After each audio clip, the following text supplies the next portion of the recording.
Hello, salam, shalom, namaste, sat sri akal, aloha, hola, ciao, bonjour, bona, and привет.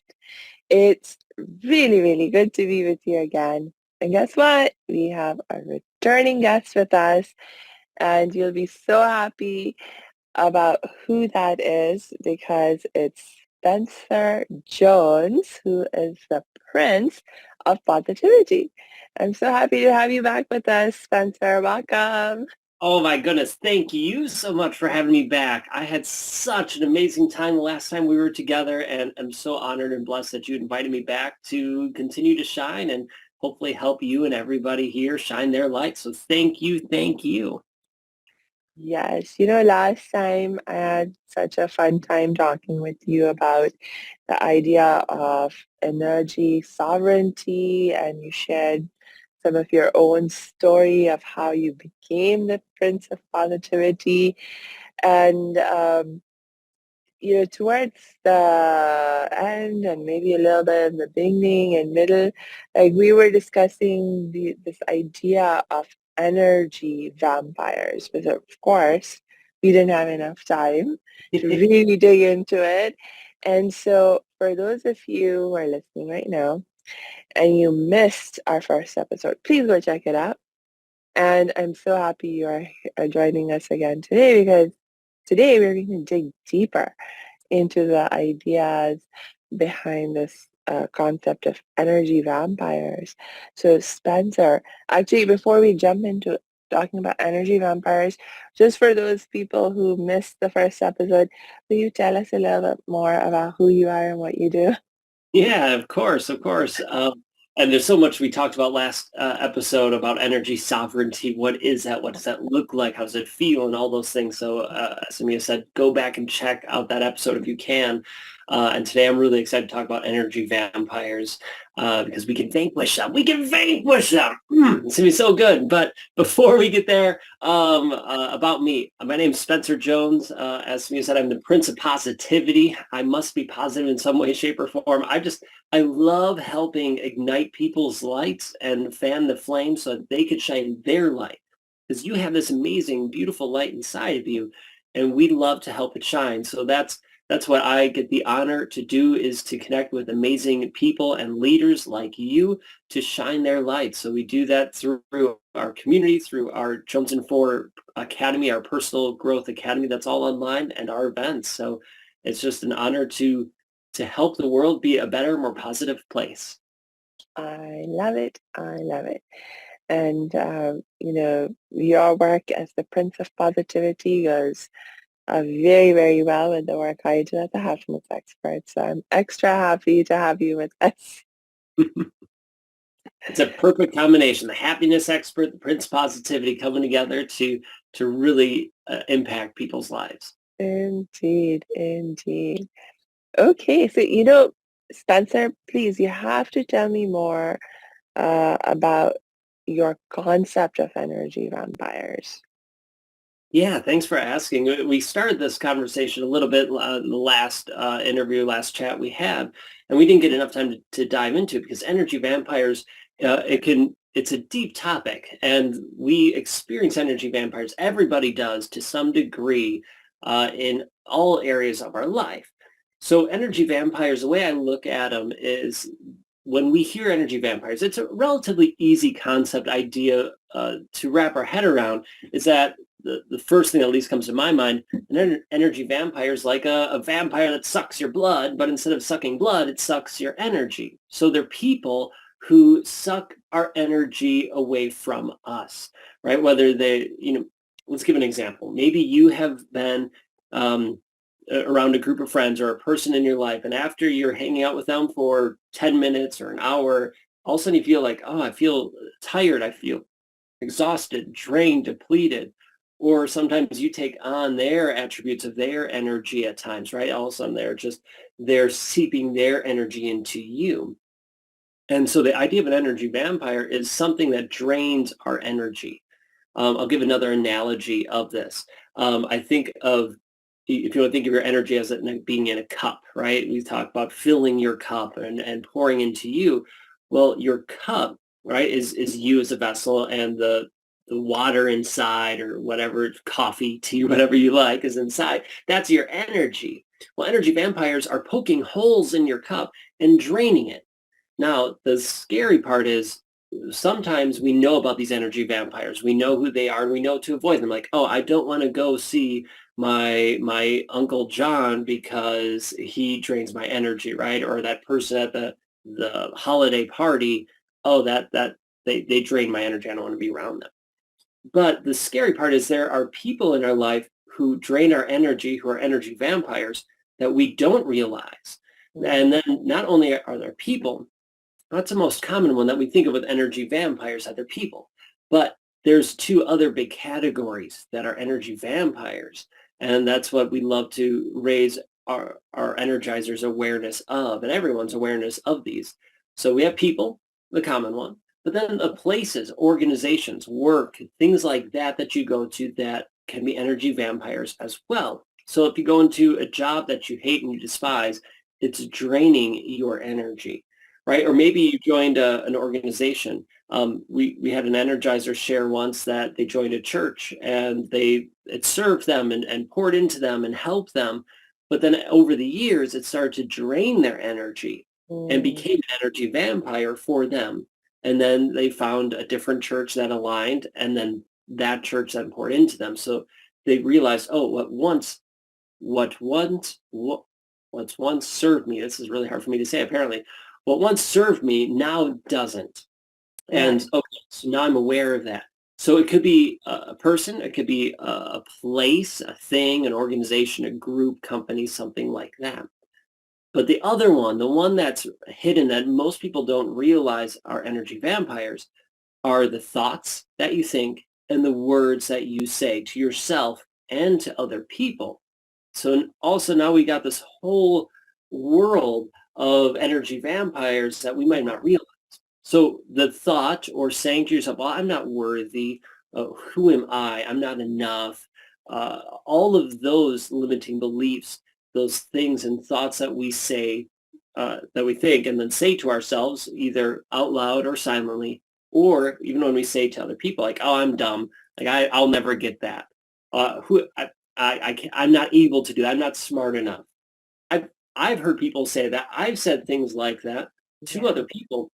Well, also now that's draining my energy. But I don't think about it as draining my energy. It's just something I said, or maybe I said it to be funny. But what it's doing is it's draining our energy. It's poking holes in our cup so that now when we pour into it, it's just getting drained out and it's not able to be filled at all. It's just this energy is getting poured out into all these different things, people, things, and thoughts and words that we say intentionally. Like sometimes we know that these things or people are sucking our energy away. Other times we don't. And it's usually those hidden ones that really drain us and lead us to get closer to burnout or into that burnout stage, feeling exhausted. And then we're cranky, we're upset, we're not healthy physically, mentally. We can't be there for the people we love in our life if we don't take care of these energy vampires. Hey, thanks for tuning into this episode. Hope you're getting value out of it. For your information, this episode has been sponsored by the Happiness 101 program. Are you a change maker, coach, trainer, or healer? Are chains of fear holding you back from making the impact and income you desire?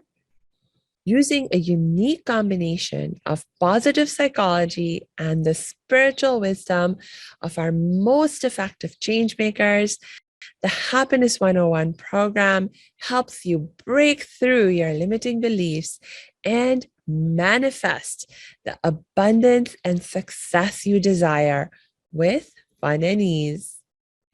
Interested? Book a free Happiness 101 exploration call with me, your happiness expert, Samia Bano.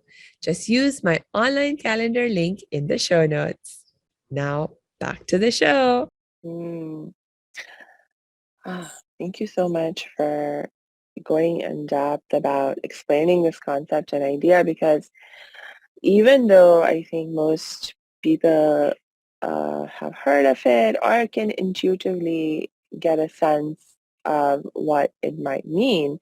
I think a lot of people just think of other people when they think of energy vampires, and they think of certain types of people that are very obvious in their impact on our energy. And so we're not even aware of these other types of energy vampires, or even those people in our lives who are not so obvious in their personality types when we think of energy vampires in general. And that was something that I really appreciated and loved about your understanding of energy vampires, Spencer, because awareness, I think, is always the first key to creating change and making it fun and easy.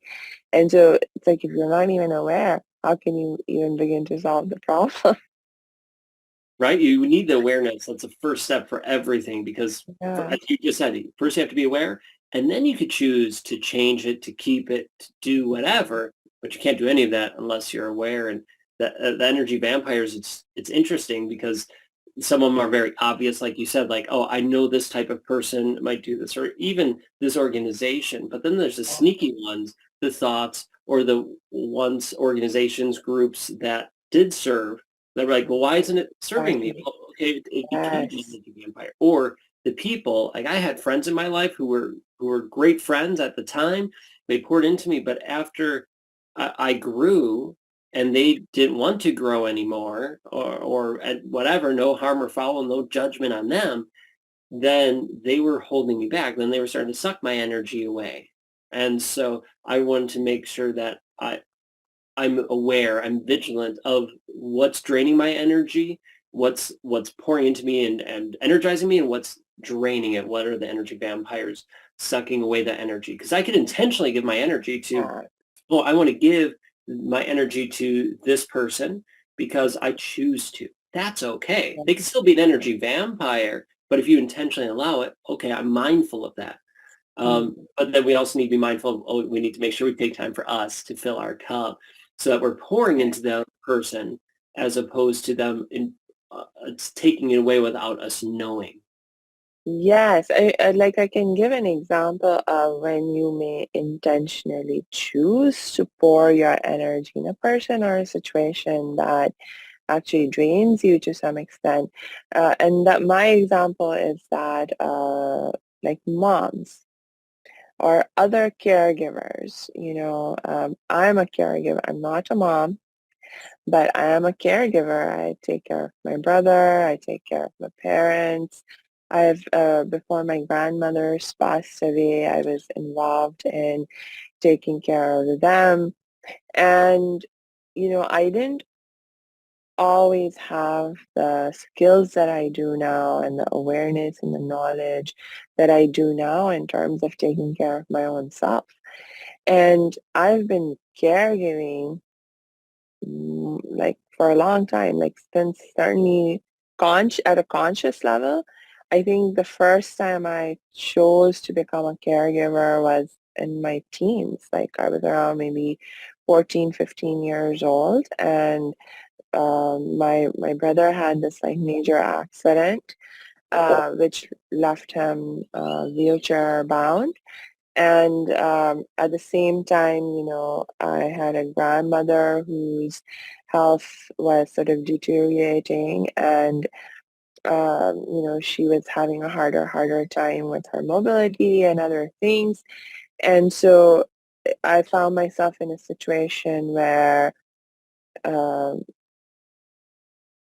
I mean, I didn't have to step up to help and support them, but I chose to do it for whatever motivation. And I thank God because it brought a lot of joy in my life, to especially with my grandmother, because I only had a few years left with her.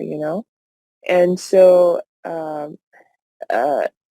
before I knew how to take care of myself also, I spent so much of my energy just focusing on her, trying to take care of her and my brother, and I didn't know how to balance all of that time and energy of caregiving with self-care. And so it definitely had an impact. And, you know, I didn't even always realize like the impact that it was having on me. Like there was it's not just about, oh, I get tired and I didn't get enough sleep or something like that. There's also like an emotional toll that it can take, like when it came time for me, for example, to be separated from my grandmother, um, it was like so difficult for me. I was like, no, I cannot separate from her. I didn't want to let her go, and uh, and so uh, it's just, um, I mean, at one level, of course, it's natural that, the person that you love, you don't want to let them go. But on the other hand, um, you know, when you think about it from the perspective of healing and recovery and even loving the other person in a healthy way, what does that all mean in the context of us being um, sovereign over our own energy, which we talked more about last time, but then also in the context of um, energy vampires and our relationships, right? So, So can I ask you some questions yeah, about yeah. that? I'm curious, and I imagine a lot of people relate to it. It's amazing how resilient our bodies are. I Mm, mean, our bodies are truly incredible that we can give and give and give and be there for other people and have these, maybe it's something we choose to do, like caregiving. So I'm choosing to care and help someone else and pour my love and energy into them or into this group or organization. And our bodies are like, oh, okay, cool, we'll do this, we'll help you out. Sure, we're lacking sleep, or we're not getting everything we need or not taking the time for you, but we'll make it work, we'll make it work, we'll make it work. But then after some time it starts to take a toll. So let mm. me ask you, did you notice, and you mentioned this a little bit, but did you notice that you were starting to get physically tired at times? Not all the time, but at times, were you starting to notice you were getting physically tired?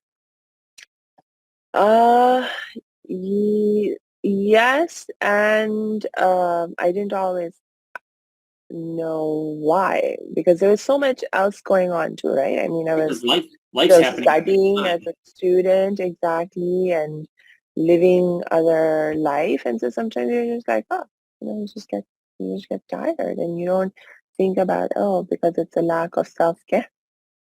Right? Yeah, you don't think of it. It's you Yeah, go, go, go. Well, I have to survive. Well, I'm a student. I need to do this, that, the other exactly. thing, and all.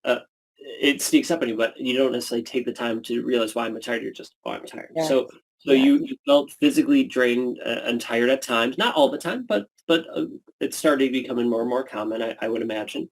And emotionally, how did you feel over time? Did you start to get more emotionally drained in the way I could see it manifesting, and maybe it was different for you, but see it as your emotions were highs and lows a lot faster. Mm, It wasn't more gentle, or your lows were a little low and then came up. It was a drastic, like, oh, I'm really happy. Boom, I'm upset or sad or frustrated. It was much more of a roller coaster of emotion. in some ways, because actually I was also dealing with other trauma at that time. So my emotions were never necessarily going very positive anyway. Like I didn't, there were very brief moments when I felt happy and joyful. And actually a lot of that, when I did feel any sense of peace or happiness or joyful, was when I was caregiving for my grandmother or my brother, because at those times, I was able to sort of put aside my own sense of suffering and hurt and anger that I was like struggling with. Um, and so, but definitely, as you become more and more overwhelmed for whatever reason, it becomes even more difficult. Like I remember it was an interesting situation because it's not like I was the only person there who was there to give care to my grandmother and my brother, my aunts and uncles were there. We had like a whole army of servants in the house. This was back when I was living in Pakistan, and over there it's a different sort of culture and class system. And so we literally had like more servants in the house than there were family members. And but I remember getting angry at the ladies, the women servants who were assigned to take care of my grandmother, because I'd be like, you're not doing your job. She just rang the bell and you're sitting here doing whatever. Why aren't you going to help her immediately? And then I would be like, you know what? I'm just going to do it myself. And was like one of the things that like my mom got upset about was when at night my grandmother needed care and the servants who were assigned to take care of her, they wouldn't be as vigilant and waking up and getting up to help her. And I was always there. I would be like up in a second, there to help my grandmother. And I mean, I was happy to do it, but in terms of, you know, the impact that it had on my sleep, being disturbed and then still doing that in the context of being a student and, going to school in the morning, things like that. Yes, of course it had some impact, but like I didn't always um, immediate like realize what was causing what. There's You know? the cause and effect. I really appreciate you sharing and being so open. The cause and Mhm. effect of it is not always seen to us as we're going through it. We're just like, this is just life. I'm tired today, and we keep going. Or, oh, I'm getting really frustrated over something that was smaller. For me, when I was going through some difficult times in my life, I was just like, nope, just keep going, keep working. I'm exhausted. I'm tired. Mm. I have all these energy vampires that I realize what they were. I didn't realize that at the time, but when I look back, I'm like, oh, no wonder I was so like something happened, something small, minute that would be like, oh, okay, whatever. Nowadays, like, sure, that bothered me, but we're good. We're moving on. I would be really angry, pissed off because of that tiny thing, and it's just this fluctuation. Although at the time, it's just what it was. I didn't necessarily realize what was going on until I learned more about energy vampires and the energy work, and started reflecting and mastering my own energy sovereignty with it. Mm. But you also brought up a great point that when you were giving, when you were caring for your grandma, that's when you had joy. So you're going through Yes, trauma and other things in your life. yes, That's the one thing that when you're intentionally pouring into someone else and giving and sharing your light, which is a way you love to share, which is beautiful, it also pours into you. yes, So we get asked this question often about energy vampires. It's like, well, if I choose to give and pour my energy into it, it's draining my energy. But what if it also gives me energy? For yes, example, like you, I'm caregiving for my grandmother. It's taking my energy. It's a toll. It's depleting my energy levels, but it's also pouring into me. And that's a beautiful combination. If you could make that happen for the things you intentionally choose now, I realize that can't happen for all of them. But you find a charity or a foundation or a cause or something you believe in, whether it's a charity cause or a person or whatever, that giving to them and however you choose to do that, it also pours into you.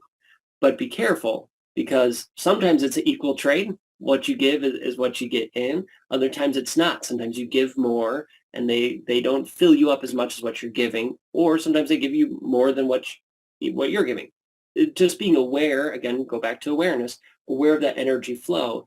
And so for me, I love if you can give and be poured into at the same time. That's beautiful, but make sure you're still doing things that pour into your cup and really help out. One of the ways, I'm not sure if I used this analogy before when we were talking about energy sovereignty, but if we're sticking with that cup analogy, imagine that you have this cup and you have these holes poked in it or the broken spots. And those are the energy vampires that are sucking away your energy. Well, let's see if we can plug those holes for it, working on that and forgiving yourself, forgiving others, working at setting boundaries, all of those things that we need to have, and those are just a couple. let's plug those holes so now your cup can be filled up, and then you can intentionally pour it into wherever you want it to be poured into, or even what I like is the excess. Just let the excess flow, and the overflow Yeah. then gets to pour into other people, and you're still being poured into, and other people are pouring into you, and it's a beautiful scenario. But first, we have to plug those holes by removing those energy vampires, the unintentional ones, and then just shine a light on them, right? So you're taking your flashlight and shining on them and go, oh, this is what's happening. Do I want this? Do I not want this? How do I mitigate it or get rid of it? Whatever it is. Yes. I love the idea of hole plugging in a minute or two or three. I will ask you about, how we begin to plug our holes, but before I do that, I wanted to bring up like another aspect of or another way unintentional energy vampires can exist in our life, or energy vampires that we're not aware of can exist in our life. And that is, you know, like uh, w- this idea of like you just accept things because they're so normal, quote unquote, because everyone's going through it, or so it seems. And so you're like, oh, that's just part of life. And as a happiness expert, I see this happening all the time, that people make all kinds of compromises in terms of how they live, how they think, how they feel, what even their expectations are, because most people, their normal is that they're not in control of their energy. They're not in control of their happiness. And a lot of people don't even believe that you can ever reach a point where you can be in control of your energy and your happiness. You know, like for example, if I say, okay, on a scale of 1 to 10, how happy are you? For most people, they're somewhere between 6 and 8. So they're not depressed, thank God. And there's definitely some happiness in their lives, but there's also some struggle, and there is a certain sense of lack of control. And most people say, oh, like if I can be at an 8, that's amazing. And have moments of feeling happy at level 10. That's the best you can do. You cannot stay at 10. That's impossible. We're human. But it's like, no, that's actually not true. It's like if you are energy sovereign, if you are a happiness expert in the way that I think about it and that I live it, you absolutely can be a 10. You can choose to maintain a 10, and you can actually break through that scale even of 1 to 10 and be like, no, because truly our capacity to be happy, to be at peace, it's actually infinite. If you look at it from a spiritual perspective. And so, we can keep going deeper and deeper and deeper in our experience and capacity to be happy and to have more and more positive energy and be in that more positive energy state. That capacity is truly infinite. Uh, so this settling for mediocrity, for just okay, just being okay because you think that's all you can have. Uh, Isn't that like in itself, that mindset, a huge energy vampire? Huge. That's a huge energy vampire, right? Looking at the mindsets, the limiting beliefs that we have, the belief that, well, I can't get happier than a 7, maybe an 8, and then I get glimpses and moments where I get to live that 9 and 10 life. That's a mindset, right? That's a belief system that we have. And the belief systems, to steal things I hear from other people, it's a BS system, right? It's your belief system. Let's get rid of it. Let's change it and challenge it. Maybe it holds up, but most of the times they're just beliefs, and we could change our beliefs. And so I love that you brought that up, that is a huge energy vampire. So what if, right? I was a middle school and high school choir director for 9 years, and I loved working with students. At the beginning of the year, we went through our syllabus. So we talked about what the expectations are in the classroom, the concert, the reasons for missing a concert. And I was a stricter teacher. I'm like, there's really no reason for you to miss a concert unless like you're, like someone's dying in your immediate family. Okay. And I joked around like, if your arm got cut off in that morning, I'm sure the doctor could bandage you up and you could be there singing in this concert, right? Like I'm joking, but it just kind of gave that idea. But it always led to these what if, especially with middle schoolers. What if aliens attacked us and did this? What if this? And it used to drive me crazy. I'm like, okay, look, we're not dealing with what ifs. We'll deal with that if that happens, but we're not dealing with it. However, now that we're working with mindsets, the what if questions are great. What if you did have a positive mindset? What if you were able to live at a 9 and a 10 and experiences things above that? What if you were able to, oh my gosh, this goes to 11. Oh, wow, let's see if we could live there. What if that? What would that look like? What would that feel like? What would that do for you in your life if you had that? And then just dream. Just be that kid who, when laying on the grass, looking up at the sky and seeing the clouds, you're like, oh, look at these cool images, and your imagination just started running wild. Let your inner kid out again now and see what would happen. What if I did have those energy vampires? What if this was possible? Who cares if it is possible at the moment? We're not dealing with the realistic things of it. But what if? And then dream. That's how big things are created. And then what we realize, and I've seen this over and over again, you could read books on it, you can listen to podcasts, watch shows, and experience it in your own life, happening in your personal life and business life and all the other aspects of it. What if you dreamt of like, oh, this is possible? Like, oh, I would love to have this in my life. Cool. What do I need to get there? I need to be in vibrational alignment. Let's start. What actions do I need to take? I'm going to start living as if. Great. And then you start taking the action. All of a sudden now it starts happening. And before you know it, right, it might not be as fast as you want, but soon all of a sudden you're like, oh, this is possible. Oh, I'm doing this. Like I didn't see myself running this kind of business before, but I thought and I imagined, what if we could do this? And now we're going, what if this bigger thing? So we're saying, let's get rid of the limiting beliefs and getting rid of those energy vampires to going to something that is invigorating and energizing. What if this? And then let's see how we can make that a Oh, possibility, right? but So I love yeah, that. Love that you brought that up because it is an energy vampire. Let's yeah, let's vanquish that and challenge those questions, beliefs. Because you're right. So many people go on autopilot. Well, this is the reality. Everyone else is doing this.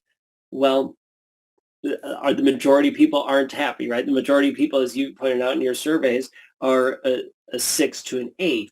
So what if you didn't have to be with the majority? What if you were with that 1% or whatever that were living at 9, 10, and above? What if? Because it's possible. There's people doing it. yeah, Why can't you do it? Right? And yeah, we can come up with a bunch of excuses, but let's work through them so that it becomes a reality. yeah. So thank you, Spencer, because you sort of kind of already shifted into starting to help us understand how we can begin to plug some of those holes that are sucking our energy out. So I love that you brought up this idea of, connecting with our inner kid and using our creativity and our ability to dream as a way to plug in some of those holes, because especially when we're thinking about um, the energy vampire that is the dominant culture that just settles for mediocrity and so forth in the context of uh, uh, our happiness and our and even our ability to um, have positive energy and so forth. Um, eh, it's like the it, like when you have to battle your own environment change is not fun and easy. You know, No, it's it's so, challenging, right? It's challenging. yes, yes. In fact, it can be one of the most challenging things you ever deal with in your life is to try and battle the environment that you have. And I think you just shared something so wise with us in terms of the way you begin to counteract that is through tapping into your imagination and your creativity. Ah, I love it. Right, you tap into that. Well, thank you. You tap into the creativity, your inner child out to play, your Yeah, imagination, and then you start to intentionally surround yourself with people who are doing the same kind of stuff, right? Who, yeah, because your circle, the people you're used to at the time, may or may not be doing that, but most likely the yeah, majority of them are not. You might have one or two, but then intentionally find the people. Well, who's dreaming? mm, Who's asking these what if questions? Who can challenge me in a yeah, positive way to yeah, help you learn and grow so that now you're changing your environment yes, circle, and then that does change your environment to make it fun and easy because change doesn't have to be hard. It doesn't have to be difficult. We the way we think about it, like, okay, let's say if I wanted to, okay, let's just here's an example. I messed up in my life. I made some stupid mistakes in my life. I could beat myself up and have guilt and shame. I think we all have this at points in our life, myself included. And the story we hear over and over again is that forgiveness is hard. Forgiving yourself is hard. That's a common belief and said. But is it? Does it have to be hard? mm, No. What if I chose, no, forgiveness is easy. And I choose that forgiving is going to be easy. yeah, Now, so what does that mean? Like, okay, Spencer, I forgive you for it. I let it go. I release it. Great. And I chose to make it easy. I chose that I'm going to get rid of that negativity, that darkness. Poof, gone. yeah, I'm done with it. Why can't it be that easy? But yes, it's not for a lot of people. And I struggle with this. So I'm right here with you, right? I still struggle with it.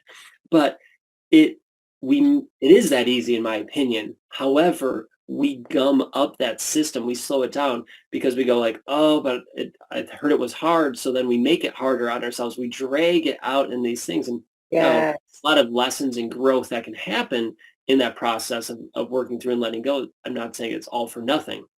There's benefits to it.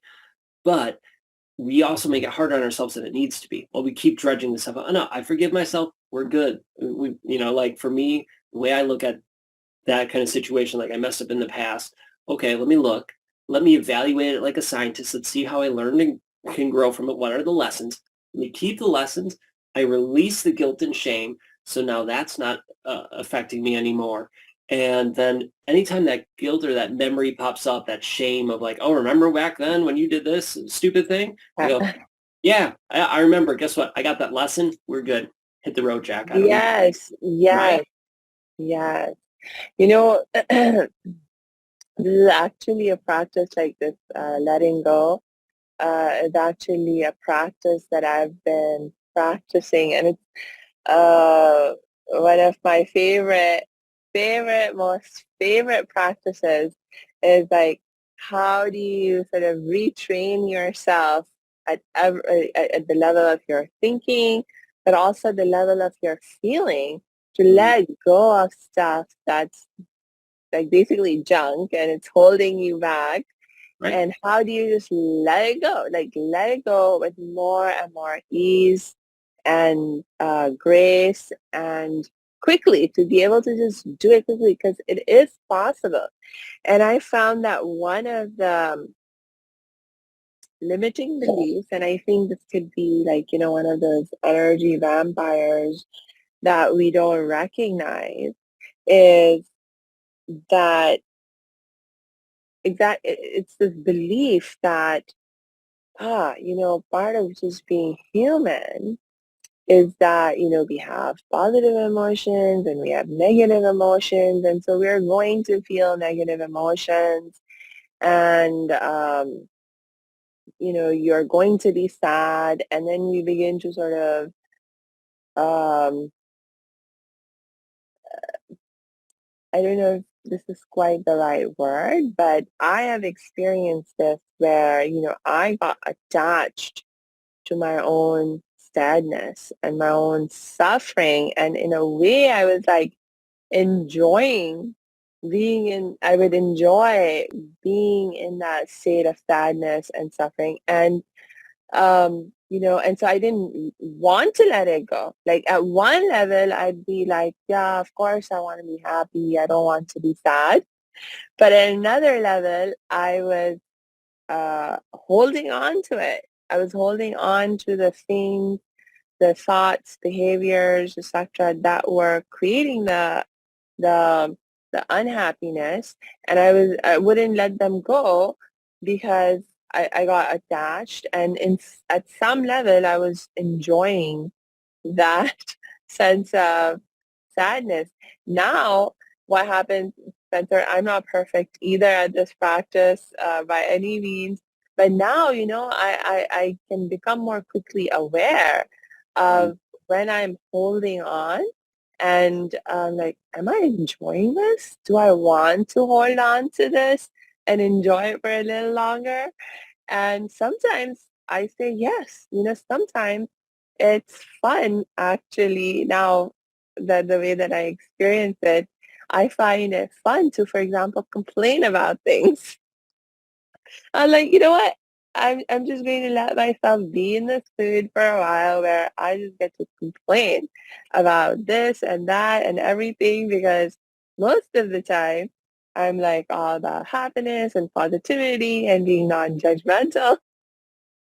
And so sometimes it's a fun change to be complaining.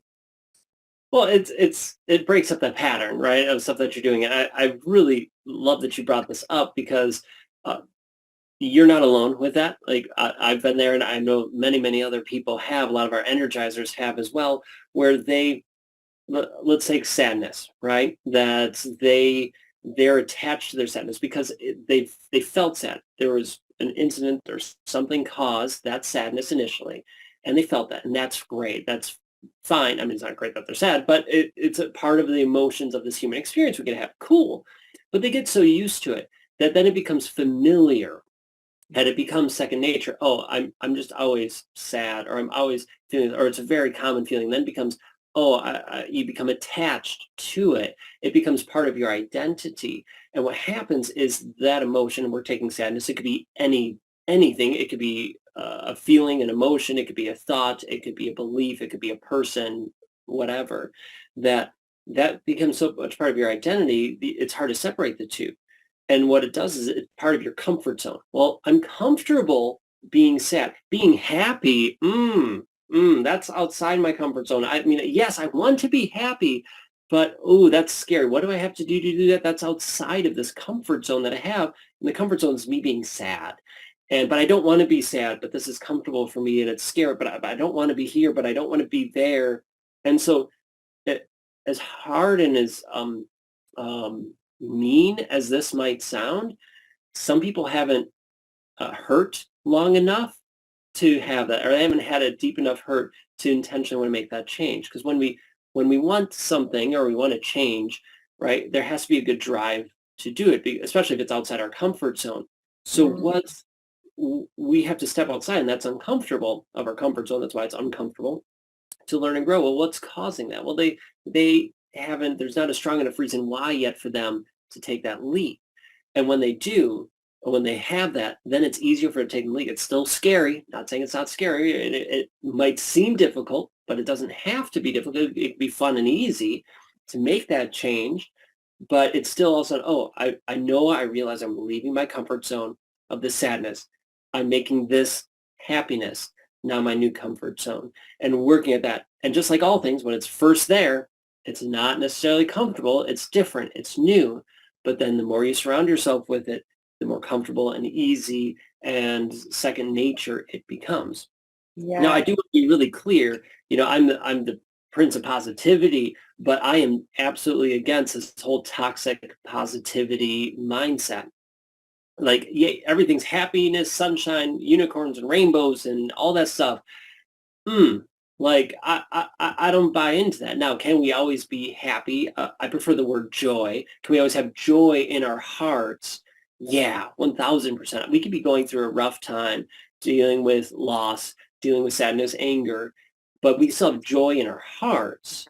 And so for me, I'm not into the toxic positivity aspect where like everything's sunshine, rainbows, and unicorns, because no, you're living this human experience, and this human experience is filled with some incredible highs, those beautiful moments and gorgeous times, but also it's filled with struggles, with loss, with the lower emotions, right? So the way I view it, and people can disagree with me, and that's great if they do, that all of everything is a vibration of love. Everything is a vibration of love. The amazing, beautiful things, that's a high vibration. The anger, the frustration, the sadness, that's a low vibration, right? If you think positive and negative, positivity and negativity are all love, just different vibrations of that love. So, and at least this is my current standing on it. I might change my thoughts or opinions, but that's where I see it right now, is that it's all love. Well, okay, so why not experience a myriad of emotions, but I can still have joy in my heart. I can still be genuinely happy for the amazing things in my life and grateful and feel all that love and light, even though right now it's a little bit of a struggle. I'm dealing with some sadness, but that's okay. But I know I live in this joy, right? If that makes sense. I just want Yeah. to be really clear about that. Yeah, yeah. And like for me, the way I think about toxic positivity is, and thank you for bringing that up, because that is an issue that keeps coming up again and again as a point of concern.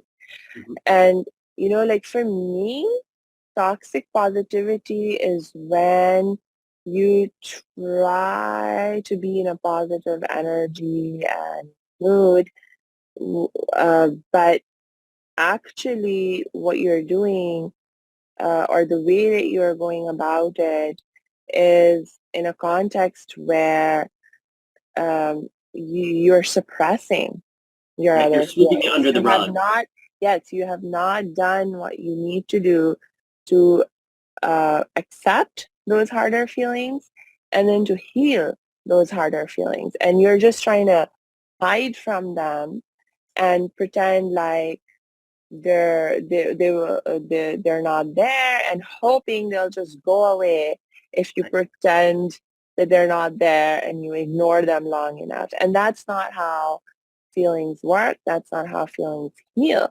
And so for me, that's the essence of what is toxic positivity. But it's like you were saying, Spencer, it's absolutely possible for us to be happy or in a positive energy, even when we're going through the most difficult seeming times in our life, um, because, you know, there's different levels at which we can understand and experience something. So at one level, you're recognizing loss. Like if you're talking about sadness, you feel sad when you have a sense of having lost something that you valued or someone that you valued. And so at one level, you can perceive that loss, you can feel that loss, and feeling that loss, you feel sad. And at another level, you can also realize and be grateful for everything that you do have, and therefore feel gratitude even in that moment, of sadness. And so it's like, and actually the sadness can be more surface level, whereas the gratitude that you're experiencing, because you still have awareness, or you made some effort to start to tap into that awareness of everything that you do have, and like you feel that at a deeper level. And so, and then also there is, the perspective shift, like especially if you begin to look at things from that lens, that philosophy of everything is part of the love energy, and you think about loss, uh, but everything's part of a love energy. Well, what does that really mean? And how do I uh, implement that understanding in my life, as I'm living it and dealing with my sense of loss? And like for me, a lot of it, now, um, it's about recognizing that the things that I think I've lost, they're never really truly lost. I mean, because like, that's one of the beautiful things about looking at life and the universe from an energy perspective, that energy is never really destroyed. It just changes form. That's Right. one of the core principles of how things in this universe work. I mean, there's apparently now some exceptions to the law of energy is never created or destroyed. But for the most part, that's true. Energy is not created or destroyed. It just changes form. And Yeah. so when we perceive loss, you're basically you're saying, something has changed its form, and I'm sad that it has changed its form. But then if you give and you can, of course, give yourself some time to be like, oh, that was a very nice form, and Mm. then begin to sort of when you feel ready or called to shift out of that, you can be like, oh, but you know what? It's not a bad thing that something changed its form. Right. It might not seem easy, and you could choose to Yeah, make it easy or as hard as you want. It might not seem like a choice at the time, but deep down I feel it is. But it doesn't necessarily mean it's easy to make that choice, I guess. Um, I don't know. I think I just contradicted myself there. But in any case, I see what you're saying exactly. Like, don't the energy changes form. You could be sad for that change of form, that change of the way the energy is. Okay, but don't sweep it under the rug, right? yeah, Toxic positivity, as you said, it's like, yeah, let's sweep it under the rug, let's shove the skeletons in the closet and leave. Well, that's not going to solve it. Go through right, the emotions, feel it, experience. You can still have that deep, profound love, that high vibrational love in your heart while right. still going through a lower vibrational time in your life. That's okay, right? Uh, but it's all part of this beautiful love energy, and as long as we recognize that life's a journey, it's filled with highs and lows. Let's understand and process and work through it. Beautiful, and then we can continue to learn and grow and make sure we're filling our cup when we need to fill our cup. That we can limit the energy vampires in our life so that our energy isn't getting depleted unintentionally to the point where we get burned out, where we feel exhausted, drained, exhausted. Our emotions are highs and lows and everywhere in between. And we just feel like though life is at maybe a six, a seven or eight, or maybe less, but you know what? I am worthy of it being at a 10 all the time. So let's make sure our cup is, the holes are plugged in our cup and that we can fill it and have it always be at a 10 and plus no matter what we're going through in this journey. Yeah, yeah. And I just realized that just another aspect of the toxic positivity thing. It's like even when you're in the state of sadness and you're like, okay, I'm feeling sad, and I'm going to acknowledge that, and maybe even choose to stay in it for a bit.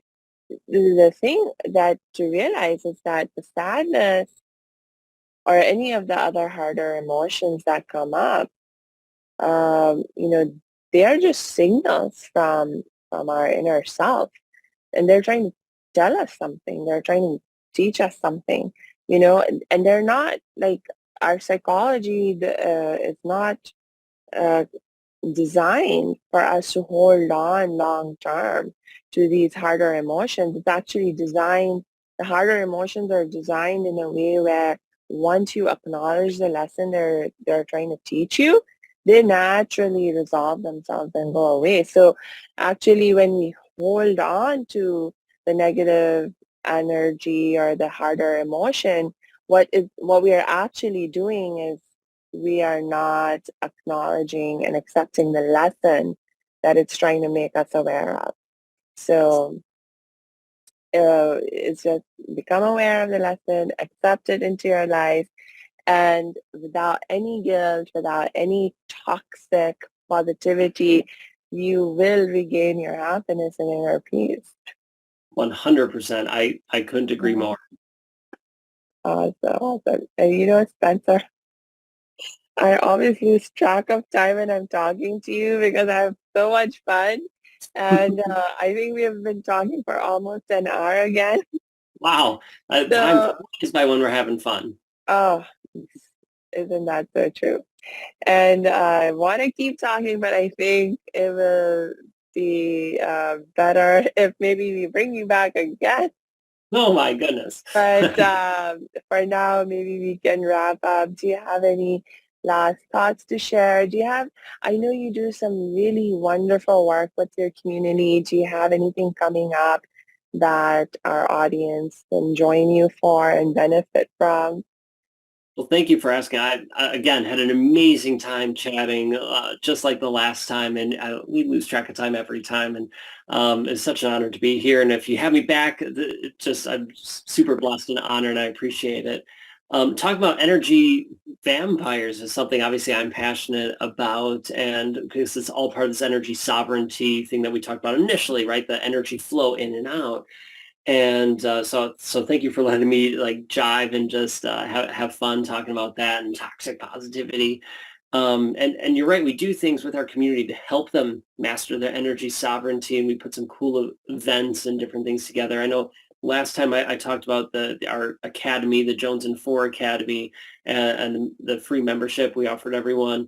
But we have something really cool coming up now. I know you live out on the West Coast, and I'm sure your communities all around the world. But for those of you, like we put on events here in Wisconsin, which is where our headquarters is based, but we also go out all around the world for different events. We will be, I think, right after this episode airs or shortly thereafter, within like a month or two after this episode airs, we will be in Las Vegas for an energy recharge event. So really quickly, what is the energy recharge event? Basically, it's kind of what we talked about today, where it's a one-day event. It's one day. It's about 7, 8 hours long, where we really work on discovering and uncovering the energy vampires in your life for you specifically. We do this as a group of 30 or so people, no more. So around 30 people, we discover our personal energy vampires, and we learn to vanquish them, how to get rid of them, to plug those holes in our cup. And then how do we plug into our infinite energy so that we can always be poured into? We can have love and light, and so that we start filling our cup that's now not draining out all over the place. It's overflowing, and we could build up that flow in so that now you can intentionally serve the people you want to serve. You can give your life there. And so that's happening January 20th in Las Vegas. We'd love to have everybody there. If you want to check it out, I'm sure somebody will share the link, but it's princeofpositivity.com/energy recharge LV. And you can check that out. But we'd love to have you join us, me and anyone in this awesome family community. Come join us and join the Energizer family, because we're on the same mission, right? We're on the mission to help you have happiness in your life, to be at that 10 and to shine your light with the rest of this world. So Oh, thank you, Samia, for having me and allowing me to share that. We're really, really excited to head to Las Vegas to have this event. yes. Thank you so much for sharing that, Spencer. And for sure, we'll share those links. And you know what? If you are listening or watching this episode even after this Vegas event has happened, still go check out Spencer's website. That we'll also put the link in there because as Spencer said, he's having events all the time. So if you can't make it to this one, there will be other ones that you'll be able to make it to. So go check out his website, get connected with the community, beautiful, wonderful community, energizing community that Spencer has created, because that will help to make this whole process of change more fun and easy for you, and to become more energy sovereign, more easy for you and fun. Never forget the fun. Never forget the fun. You have to make it fun. Yes. Oh my gosh. Okay, so With that, I just will say that until we connect next time, I wish you lots and lots of peace and joy. Thank you. Bye, everyone.